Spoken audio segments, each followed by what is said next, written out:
Beauty is the highest artistic value and its narrative has stood the test of time. In today's culture, beauty is a hegemonic narrative transmitted in magazines, signifying how the everlasting power of the patriarchy has made beauty a cultural norm. However, modern art was the end to traditional beauty in art and has become an attack on classical beauty. Figures are no longer idealised, and the discourse used to describe figures such as ugly or fat tells us, in modern art, patriarchal narratives are beginning to be fought against. So, does modern art resist against dominant narratives and ideologies of beauty? To answer this, we have to decide whether beauty is a cultural value, if we've been socialised into believing beauty is a specific thing, or whether it's down to the individual to decide. I showed 3 works of art to 2 students, one who takes economics and the other psychology, and questioned them on art. That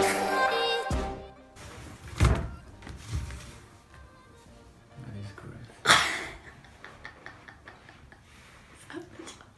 Yes, that is really quite disgusting.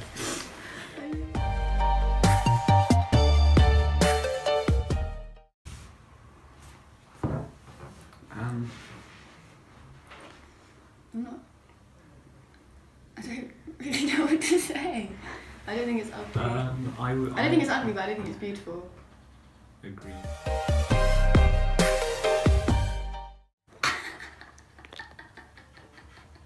It does though. It looks like a urinal. Author John A. Parks considers beauty to be an aesthetic response, which may suggest that we are forced to always value art by its aesthetic appearance. Art has always been signified as a ruling class cultural product. This is because they could afford to buy paintings as well as have the cultural capital to understand them. Traditional Western art shows how beauty is a ruling class cultural value and narrative. Narrative in Renaissance art teach us what to think about beauty, therefore we are encultured into a narrative whereas beauty should be idealised. These narratives have stood the test of time as the ruling class have had control of art, meaning we're in a false consciousness about beauty and art. Picasso's Les Demoiselles d'Avignon changed norms of the female nude and radically resisted traditional narratives of beauty. By resisting against traditional Western ideologies, Picasso's work shows a power shift towards non-academic art, which empowered other artists to follow his lead. This resistance was done through using African figures in the painting. While we may read this as a power shift to non-Western cultures as a primitive style became more common in modern art, it also transmits another negotiated narrative. A post-colonial observation may be that Picasso's painting is a mode of address which resists against the white beauty myth. However, the painting represents the woman in an unattractive way, connotating that black women are not beautiful or desirable. This discourse would have been transmitted through cultural memes in the context of colonial times. This tells us that beauty is a Western narrative and transmits ideologies of white supremacy.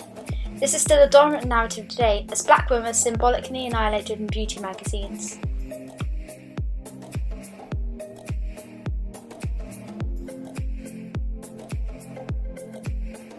However, it is the meta-narrative in modern art which is still about creating ugly figures.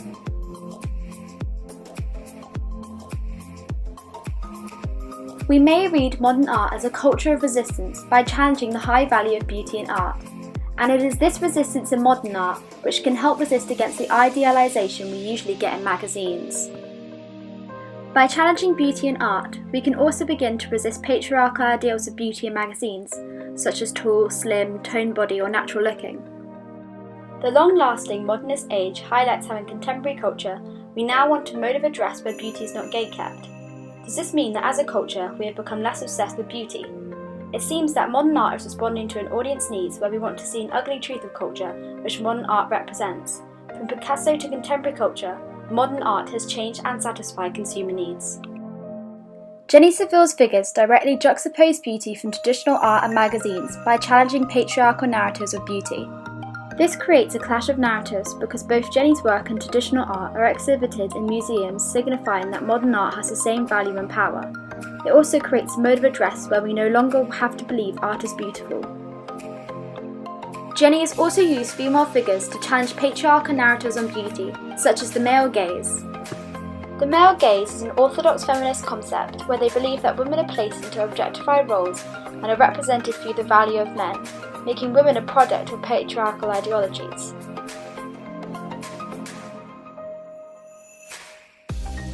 Discourse of the representation of Jenny's figures such as large, bulky and blotchy, go against idealism of women through the male gaze. This discourse represents these figures as the other, as these women are the type that are traditionally symbolically annihilated from art and magazines. This suggests a power shift as it helps to normalise cultural opinions of beauty.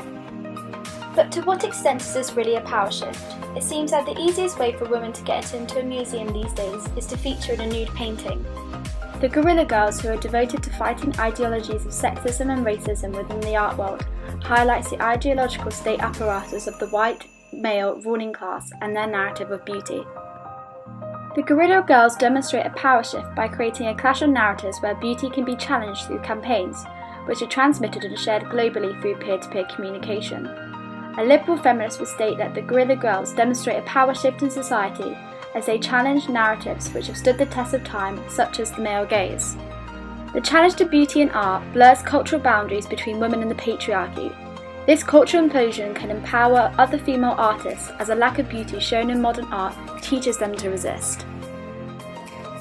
However, art and its value has always been connected to the ruling class and its economic value.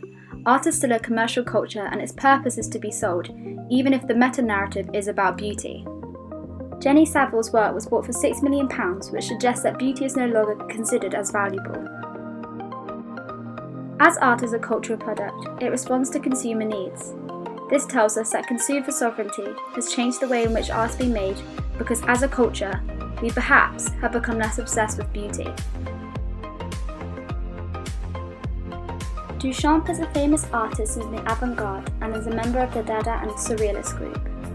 His ready-mades are an example of questioning beauty in art and everything that has once before made art beautiful.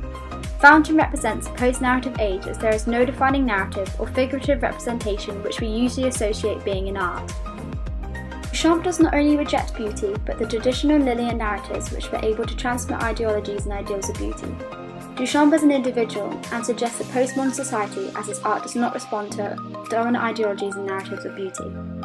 Anyone can make art and anything can be art, and this cultural relativism means that to an extent art has become nothing at all, and anything can become the simulacra of art. Similarly to Jenny, Duchamp places art in museums, which is the right environment for it to be considered in a beautiful way and to be valued like traditional art. This is known as a post-everything society, where anything can be called beautiful as the discourse has changed. Art and beauty is then a mode of address which allows the individual to decide what they consider to be art and beautiful. Without ideologies, an individual can decode art without needing the cultural capital. This post-expert society means that art is a mode of address where the individual is left to decide what art is if beauty is no longer relevant.